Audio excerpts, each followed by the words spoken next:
Another makeup video, and I know a lot of you would be like, oh my god, she's a beauty guru. No, I'm not a beauty guru. I'm just doing this for fun. I will show you basically how I catfish. Kasi normally, lagi nilang sinasabi, don't believe everything on Instagram, and I'm like, yes, please don't believe everything on Instagram. You will see my bare face in this video.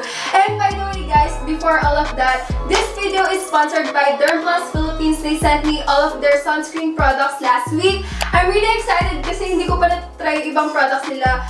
Especially when it comes to the kids one, kasi alam ko for more sensitive skin yun.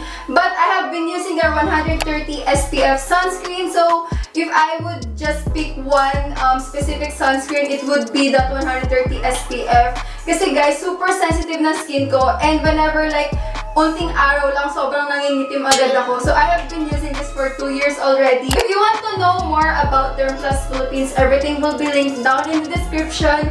Especially the post that I will be doing on Instagram. I'm really excited about that. So basically in this video, I'm just gonna show you how I do my makeup. So if you're down for that, please keep on watching.